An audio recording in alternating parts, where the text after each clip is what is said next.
नमस्कार।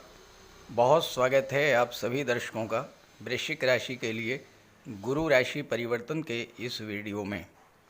अतिचारी गुरु का तूफान इतिहास दोहराया जाएगा 2025 से 2033। जी हाँ, 14 मई 2025 वो तिथि है जब गुरु राशि परिवर्तन करेंगे और राशि परिवर्तन करके मिथुन राशि में गोचर करेंगे।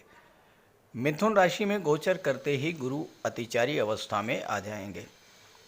अतिचारी अवस्था वो अवस्था होती है जब किसी भी ग्रह की चाल सामान्य चाल से 2 गुने से भी अधिक तीव्र होती है।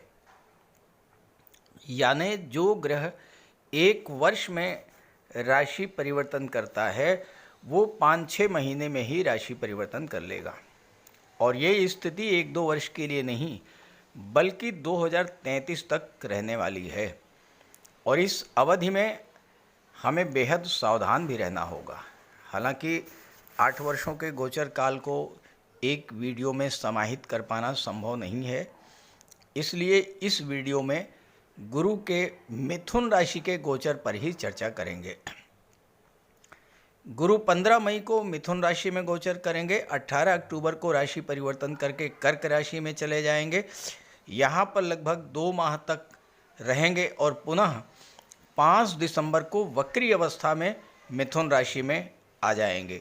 मिथुन राशि में ही वक्री से मार्गी होंगे और 6 जून 2026 को पुनः राशि परिवर्तन करके मिथुन राशि से कर्क राशि में चले जाएंगे। और इस तरह से 13 महीनों में 2 राशियों में गोचर करेंगे देवगुरु बृहस्पति। तो सोचिए कि कितना तीव्र गति से गतिमान होंगे और किस तरह का फल प्रदान करेंगे। याद कीजिए महाभारत काल, उस समय भी 8 वर्ष के लिए गुरु अतिचारी अवस्था में आए थे और उसका क्या प्रभाव रहा ये किसी से छिपा नहीं है। 2020 में भी गुरु अतिचारी हुए थे और अपनी नीच की राशि मकर राशि में गोचर किए थे। उसका प्रभाव पूरे विश्व पर कोरोना जैसी महामारी के रूप में देखने को मिला होगा आपको। और वर्तमान में जो हालात हैं वो भी आप देख रहे हैं। अभी गुरु अतिचारी हुए भी नहीं हैं और उसका प्रभाव पड़ना शुरू हो गया है। तो वृश्चिक राशि के जातकों पर इस गोचर का क्या प्रभाव पड़ेगा, क्या फल मिलेगा और क्या सावधानियां रखनी पड़ेंगी, इन्हीं सब बातों पर चर्चा करेंगे इस वीडियो में। ये विश्लेषण आपकी चंद्र राशि के आधार पर किया जा रहा है और वीडियो के अंत में मैं आपको देवगुरु के उपाय भी बताऊंगा। तो ये है वृश्चिक राशि के जातकों की कुंडली। देवगुरु बृहस्पति 14 मई को राशि परिवर्तन करके मिथुन राशि में अष्टम भाव में गोचर करेंगे और यहाँ पर अतिचारी हो जाएंगे।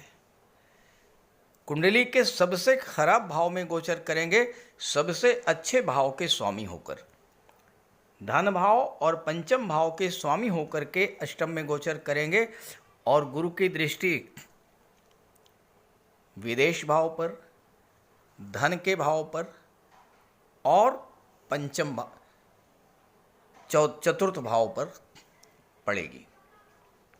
और इस तरह से कुंडली के धन भाव, चौथे भाव, 5वें भाव, 8वें भाव और 12वें भाव पर गुरु का पूरा नियंत्रण रहेगा। इसके बाद 5 महीने में ही गुरु राशि परिवर्तन करेंगे। 18 अक्टूबर को भाग्य भाव में चले जाएंगे और यहाँ पर लगभग 2 महीने रहेंगे। 5 दिसंबर को पुनः वापस लौटेंगे अष्टम भाव में और फिर यहाँ पर 6 जून को राशि परिवर्तन करके भाग्य भाव में गोचर करेंगे। तो हम चर्चा करेंगे 14 मई से 6 जून 2026 के गोचर काल के बारे में। अतिचारी अवस्था क्या होती है, किस तरह का फल प्रदान करता है कोई भी ग्रह अतिचारी होने पर, एक उदाहरण से आप समझें। मान लीजिए आपने किसी ठेकेदार को अपना मकान बनाने का ठेका दिया और उसने कहा कि वो 1 साल में मकान तैयार करके आपको दे देगा, लेकिन उसने बहुत तेज़ी से काम किया और 6 महीने में ही मकान बना के आपको दे दिया। आप बड़े खुश हुए कि चलो अच्छा हुआ, बहुत जल्द अपना मकान मिल गया। अब मकान की चाबी देकर कॉन्ट्रैक्टर चला गया। आप अपने घर में रहने के लिए आ गए। जब आप अपने नए घर में आए तो पता चला उस घर में बहुत सारी कमियां रह गईं। जल्दबाजी में बहुत सारी कमियां छोड़ गया वो ठेकेदार। जल्दबाजी में प्लास्टर ठीक से नहीं हो पाया, फर्श की टाइल्स सही ढंग नहीं लग पाई, बिजली फिटिंग में प्रॉब्लम आ रही है, सैनिटरी सिस्टम ठीक से काम नहीं कर रहा, और इस तरह की तमाम कमियां जो है और अधूरापन उस मकान में रह गया। अब आप क्या करें? आपने पुनः उस ठेकेदार को फ़ोन किया और वो 2 महीने बाद फिर लौट करके आया और 6 महीने में आपके घर के जो कमियां थीं उन्हें दूर करके चला गया। तो ठीक ऐसे ही होगा। 6 महीने में जल्दबाजी में 8वें भाव के जो फल आपको मिलेंगे, उनमें जो कमियां रह जाएंगी, उन कमियों को पुनः गुरु लौट करके 5 दिसंबर से 6 जून के बीच में पूरा करेंगे। तो आइए समझते हैं क्या क्या फल मिलेगा। 8वें भाव में गुरु का गोचर है। 8वां भाव तो खराब भाव माना जाता है, कष्टों का, पीड़ाओं का, दुखों का, परिवर्तन का, विघ्न बाधाओं का, रुकावटों का, सांघातिक रोगों का, और यहाँ पर गुरु का गोचर है। अच्छी बात क्या है? अच्छी बात यह है कि मिथुन राशि वायु तत्वीय राशि है, गुरु आकाश तत्वीय ग्रह हैं। तो गुरु मिथुन राशि में, यानी वायु और आकाश का मिलन एक अच्छा संकेत है अष्टम भाव की चीज़ों के लिए।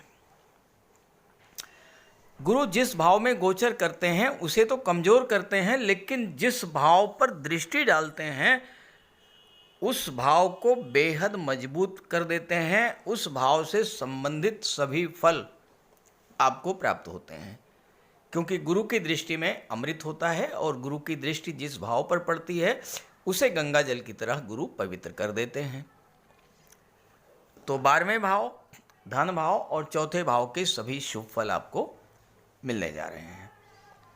अब जब 8वें भाव को कमज़ोर करेंगे तो क्या करेंगे? आपके जीवन में चल रही समस्याओं को कमज़ोर करेंगे, आपके दुखों को दूर करेंगे, आपके कष्टों को दूर करेंगे, स्वास्थ्य संबंधी समस्याओं को हल करेंगे। जीवन में जो विघ्न बाधाएं, रुकावटें हैं उन्हें दूर करेंगे। वृश्चिक राशि के जातकों के जीवन में शनि की ढैया प्रभावी थी और अभी 29 मार्च को वृश्चिक राशि के जातक ढैया से बाहर आए हैं।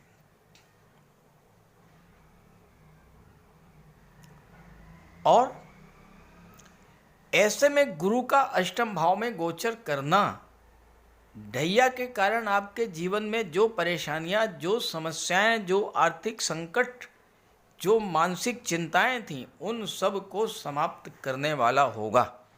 क्योंकि गुरु जब 8वें भाव में गोचर करते हैं तो ज्योतिष शास्त्र का ये कहना है कि ईश्वर की विशेष कृपा आप पर होती है। कैसी भी परेशानी, कैसी भी मुसीबत आप पर आने वाली हो, देवगुरु उसे अपने ऊपर ले लेंगे और आपको बिल्कुल सुरक्षित बाहर निकाल लाएंगे। ये होती है अष्टमस्त गुरु की विशेषता, क्योंकि गुरु तो साक्षात भगवान विष्णु का स्वरूप है। तो 14 मई से 18 अक्टूबर तक और फिर 5 दिसंबर से 6 जून तक गुरु आपके अष्टम भाव में रहेंगे और आपके जीवन में चल रही समस्याओं को समाप्त करने का प्रयास करेंगे। किसी लंबी बीमारी से आपको राहत मिलेगी, कोई डूबा हुआ धन आपको मिलेगा, आकस्मिक रूप से धन का लाभ होगा। और यहाँ पर वृश्चिक राशि के वो जातक जो रियल एस्टेट से जुड़े हुए हैं उनके लिए भी समय बेहतर रहेगा। विदेश यात्राओं के योग बनेंगे, धन की संचय होगा, धन का भंडार बढ़ेगा, भूमि भवन और प्रॉपर्टी का लाभ मिलेगा, संतान की उन्नति होगी, ये सब होगा। फिर समस्या कहाँ पर आएगी? समस्या आएगी 12वें भाव पर। जब गुरु की दृष्टि पड़ेगी तो जैसा मैंने कहा कि उस भाव का विस्तार करते हैं तो खर्चों का विस्तार करेंगे, यानी खर्चे बढ़ेंगे। अब यहाँ पर आपको मानसिक रूप से तैयार रहना होगा कि खर्चे बढ़ सकते हैं, इसलिए पहले से ही आप इस तरह की प्लानिंग कर लें जिससे फालतू खर्चों को रोका जा सके। और अगर कोई ऐसा खर्च आ ही जाए जिसे टाला नहीं जा सकता है तो उसके लिए मनी मैनेजमेंट भी करके रखें ताकि आपको कर्ज की स्थिति में ना गुजरना पड़े। विदेश संबंधी कार्य आपके बहुत तेजी के साथ बनेंगे, विदेशों से धन भी तेजी से आएगा, लेकिन चूंकि गुरु अतिचारी हैं तो आपका माइंडसेट ऐसा हो जाएगा कि आप भी हर काम को जल्दी में करना चाहेंगे। जल्दबाजी के चक्कर में ऐसा ना हो कि विदेश जाने के लिए कोई ऐसा व्यक्ति आपसे मिल जाए जो आपके साथ धोखा कर दे, आपके साथ फ्रॉड कर दे। इस बात को लेकर बेहद सावधान रहिएगा। चौथे भाव पर दृष्टि है, प्रॉपर्टी बहुत तेजी के साथ मिलने का योग है। जल्दबाजी में आप प्रॉपर्टी खरीदना चाहेंगे, लेकिन यहाँ फिर आपके साथ धोखा हो सकता है। बिना प्रॉपर्टी के पेपर्स को चेक किए, बिना किसी लीगल एक्सपर्ट की राय लिए जल्दबाजी में अगर आप कोई प्रॉपर्टी खरीदते हैं तो यहाँ पर धोखा हो सकता है। परिवार वालों के साथ रिलेशंस को बहुत मेंटेन करके रखना होगा। जल्द से जल्द प्रॉपर्टी खरीदने की इतनी तीव्र इच्छा आपके अंदर जागृत होगी कि आप विवादित प्रॉपर्टी खरीद सकते हैं या प्रॉपर्टी को लेकर आगे चल कर के विवाद हो सकता है, क्योंकि चौथे भाव में राहु का गोचर है और राहु जिस भाव में गोचर करते हैं उस भाव की चीज़ों के प्रति आपकी अत्यंत तीव्र इच्छा को जागृत कर देते हैं। अब यहीं पर आपको सावधान रहना है, बहुत सोच समझ करके कोई प्रॉपर्टी का सौदा करना है, जल्दबाजी में तो बिल्कुल भी नहीं। दूसरे भाव पर दृष्टि है, पैसा खूब आएगा, लेकिन अगर पैतृक संपत्ति को लेकर कोई विवाद है तो बिल्कुल भी जल्दबाजी नहीं करना है। वाणी पर संयम रखना है, खान पान पर भी ध्यान देना है, क्योंकि गुरु अष्टम भाव में है। पाचन तंत्र संबंधी समस्याएं, लीवर संबंधी समस्याएं या मोटापे से संबंधित समस्याएं आपके सामने बढ़ सकती हैं। 18 अक्टूबर को गुरु राशि परिवर्तन करके भाग्य भाव में चलेंगे, अपनी उच्च की राशि कर्क राशि में रहेंगे और यहाँ भी बहुत तेजी के साथ अपना फल प्रदान करेंगे। तो भाग्योन्नति के लिए इससे बेहतर अवसर नहीं है, और जब भाग्य साथ देगा तो आपके सभी कार्य आसानी से पूरे होंगे, कार्यों का प्रतिफल आपको आसानी से मिलेगा। लग्न पर गुरु की दृष्टि पड़ेगी तो आपका कॉन्फिडेंस बढ़ेगा, स्वास्थ्य बेहतर होगा, निर्णय क्षमता बढ़ेगी, बेहतर निर्णय ले पाएंगे आप और बहुत जल्दबाजी में भी फैसले आप लेंगे। गुरु की दृष्टि में अमृत होती है। लग्न पर गुरु की दृष्टि पड़ेगी, आपके जीवन में जो परेशानियां, जो समस्याएं चल रही थी उन्हें दूर करेंगे देवगुरु। आपके बहुत से कार्य तेजी से बनने शुरू हो जाएंगे। तीसरे भाव पर दृष्टि पड़ेगी तो आपके पराक्रम, पुरुषार्थ और ज्ञान में वृद्धि होगी, आपकी कम्युनिकेशन पावर बढ़ेगी और भाई बहनों से रिलेशंस भी अच्छे होंगे।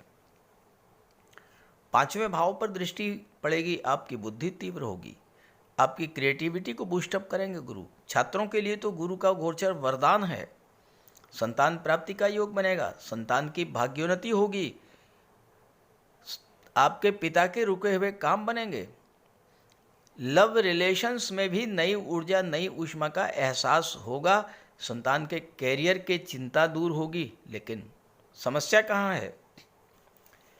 क्योंकि गुरु तो यहाँ पर अतिचारी हैं, बहुत जल्दबाजी में बहुत तेजी से अपना फल प्रदान करेंगे। समस्या आएगी नवम भाव से। नवम भाव हमारे पिता का होता है, बॉस का होता है, सीनियर्स का होता है। और यहाँ 2 महीने तक रहेंगे, 2 महीने भी नहीं, 18 अक्टूबर से 5 दिसंबर। तो बॉस, सीनियर और पिता के साथ रिश्तों को लेकर बेहद सावधान रहना है इन 2 महीनों में। हो सकता है कि उनकी कोई बात आपको अच्छी ना लगे, तो भी आपको शांत रहना है। जल्दबाजी में कोई निर्णय नहीं लेना है, क्योंकि जल्दबाजी में लिया गया कोई भी निर्णय आपको हानि पहुंचा सकता है। हो सकता है कि पिता के मान सम्मान में आपकी तरफ से कोई कमी रह गई हो, या किसी बात पर मतभेद हो गया है, तो भी आपको शांत रहना है। संबंधों को सुधारने का प्रयास करना है। अब तीसरे भाव पर दृष्टि पड़ेगी। अति आत्मविश्वास, कॉन्फिडेंस अच्छी बात है, और कॉन्फिडेंस खराब है। अति आत्मविश्वास, अति पराक्रम में आकर के जल्दबाजी में कोई डिसीजन मत लीजिएगा। तीसरा भाव डॉक्यूमेंटेशन का होता है। जल्दबाजी में किसी भी पेपर पर साइन मत कीजिएगा। किसी भी पेपर पर साइन करने से पहले उसे अच्छी तरह से पढ़ लीजिएगा, किसी लीगल एक्सपर्ट की राय ले लीजिएगा, फिर साइन कीजिएगा। और ऐसे ही जल्दबाजी में कोई कॉन्ट्रैक्ट मत कीजिएगा। कोई बड़ी बिजनेस डील करनी हो या किसी बड़े पैकेज वाली नौकरी को ज्वाइन करना हो, तो भी बेहद सावधान रहना है। जल्दबाजी बिल्कुल भी नहीं करना है। और ऐसे ही पंचम भाव पर गुरु की दृष्टि जब पड़ेगी, तो संतान के करियर को लेकर, शिक्षा को लेकर या लव रिलेशंस को लेकर जल्दबाजी में कोई फैसला नहीं करना है। लॉटरी, शेयर, सट्टे से बिल्कुल दूरी बना करके रखना है। कोई भी निवेश करने से पहले बहुत फूंक फूंक करके कदम रखना होगा आपको। 5 दिसंबर को गुरु पुनः 8वें भाव में आ जाएंगे, और जब पुनः 8वें भाव में आएंगे तो आपके जीवन में और जो समस्याएं रह गई थीं उन्हें दूर करेंगे, जो कमियां रह गई थीं उन्हें दूर करेंगे। प्रॉपर्टी का कोई विवाद था वो सॉल्व होगा, कोई पैसा डूबा हुआ था वो पैसा आपको मिलेगा। प्रॉपर्टी को लेकर के कोई डील आपने पिछले समय में की थी, अब वो डील फाइनल होगी, आप प्रॉपर्टी खरीद पाएंगे। विदेश जाने के संबंधी आपके कार्य पूरे होंगे, खर्चों पर नियंत्रण होगा, स्वास्थ्य में सुधार होगा। और सबसे बड़ी बात यह है कि आपके पिता के साथ और माता के साथ आपके रिलेशंस भी बहुत अच्छे हो जाएंगे। तो इस गोचर का लाभ उठाइए। और चूंकि गुरु अतिचारी हैं, गुरु का कोई अशुभ फल आप पर ना पड़े, इसलिए गुरु का उपाय अवश्य कीजिएगा। बात करते हैं उपायों पर। देवगुरु को प्रसन्न करने के उपाय बेहद आसान हैं। आप अपने माता पिता, गुरु और वृद्ध जनों का सम्मान करें। भूल करके भी उनका अपमान ना करें, उनकी सेवा करें और उनका आशीर्वाद प्राप्त करें। गुरुवार के दिन स्नान करने के जल में 1 चुटकी हल्दी मिला करके स्नान करें, और स्नान करने के बाद हल्दी केसर का तिलक लगाएं। गुरुवार के दिन गुरु के बीज मंत्र ओम ग्रां ग्रीं ग्रौं सह गुरुवे नमः इसका जाप करें। घर में एक केले का वृक्ष लगा लें, चाहे तो गमले में ही लगा लें, उसको जल अर्पित करें, केले के वृक्ष की पूजा करें, भगवान विष्णु की पूजा करें। भगवान विष्णु को पीला चंदन या केसर का तिलक लगाएं और केले के वृक्ष पर हल्दी मिश्रित जल अर्पित करें। गुरुवार के दिन पीली मिठाई, हल्दी, पीले वस्त्र, पीली वस्तुओं का दान करें और पीले रंग के ही वस्त्र धारण करें। ये बहुत छोटे छोटे से उपाय करें आप तो इससे देवगुरु प्रसन्न होंगे।